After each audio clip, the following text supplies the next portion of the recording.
Imagine waking up in the middle of the night, not to silence, but to shouting. At first it didn't make sense. A voice in the street, then another, louder. Panicked, you sit up, and then you smell it. Smoke, not the gentle kind from a hearth, but something thicker, sharper. Wrong. Your chest tightens before your mind fully catches up. You rush to the window, and that's when you see a glow in the distance, flickering orange against the darkness. Fire. But it's not standing still. It's growing. You watch as flames climb higher, licking across rooftops like they're alive. And in that moment, a terrifying realization hits you. This isn't just someone's house. This is the beginning of something that can't be stopped. Because in a medieval city, once a fire starts, no one is safe. Medieval cities weren't designed for safety. They were built for survival and speed. Most homes were made of wood, timber frames, thatched roofs, dry beams packed tightly together. Over time, those materials dried out even more, turning entire neighborhoods into fuel, waiting for a spark. The streets were narrow. Buildings leaned toward each other, sometimes nearly touching. In some places, you could reach out of one window and touch the building across from you, which meant one thing. If one house caught fire, it didn't stay in one house for long. Flames could leap from roof to roof in seconds. Wind didn't just spread the fire. It carried burning embers, dropping them onto homes far beyond the original flame.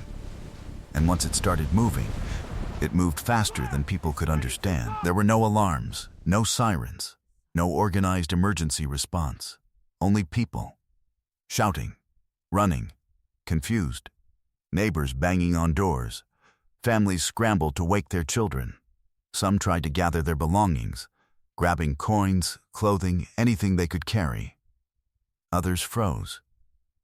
Because within minutes, the fire was already closer than anyone expected, and panic spread faster than the flames. People pushed through crowded streets. Carts overturned, animals broke loose, horses screamed, dogs ran wild. No one knew where to go, only that they had to get out. There were attempts to fight it. Buckets of water passed from hand to hand, lines of people forming in desperation. But coordination was weak. Fear broke the lines, and water disappeared faster than it could be replaced. Wells ran low, barrels emptied. And fire doesn't slow down to wait. Some tried tearing down buildings, hoping to create gaps to stop the spread. Others climbed rooftops, risking their lives to beat back flames with cloth and tools. But against a full city fire, these efforts were like trying to stop a storm with bare hands. As the fire grew, the city itself turned against its people. Wood became fuel. Narrow streets became traps. Falling beams blocked escape routes. Burning debris rained down from above. Sparks landed on clothing, hair, skin. The very structures meant to provide shelter became deadly. And in the chaos, people got separated. Families lost each other.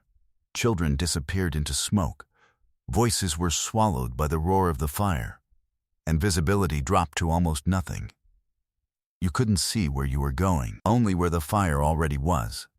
The heat wasn't just uncomfortable, it was overwhelming, relentless. As the fire spread, temperatures rose to unbearable levels. Breathing became painful. Every inhale filled your lungs with smoke and ash.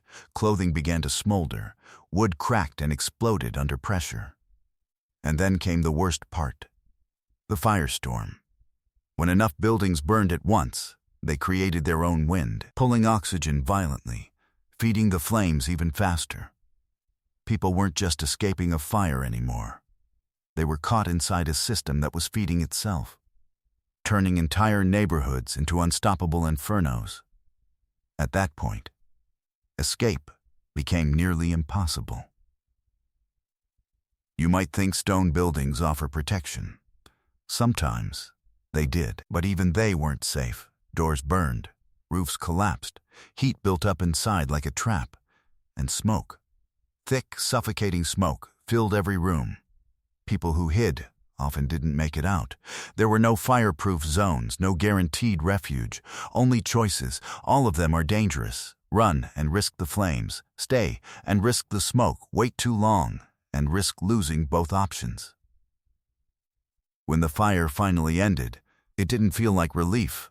It felt like silence, a heavy, empty silence, the kind that follows something irreversible. Entire sections of the city were gone, reduced to ash. Homes, shops, livelihoods, generations of work, all erased in a single night. People wandered through the ruins, searching for my family, for neighbors, for anything that remained. Some found fragments. Most found nothing.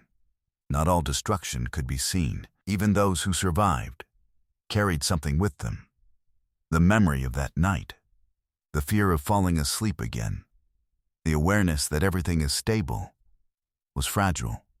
There were no systems to help them recover. No insurance, no organized rebuilding plans. Rebuilding meant starting over with whatever you could salvage, if anything at all. And here's the terrifying truth. This wasn't rare. It was expected. Fires happened again, and again, and again, because the conditions never changed.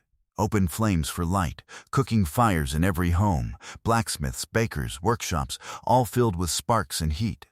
One mistake, one accident, one forgotten ember, and the nightmare began all over again. During the day, these cities felt alive. Markets, voices, trade, movement. Life felt stable, predictable. But at night, everything depended on control, on keeping fire where it belonged. Because the line between safety and destruction was dangerously thin. And everyone lived on it, whether they realized it or not. But as terrifying as fire was, it wasn't the only danger medieval people faced. Because even when the flames died, another threat remained. Invisible, silent, moving through the same crowded streets, and taking lives in a different way, not in hours, but in days.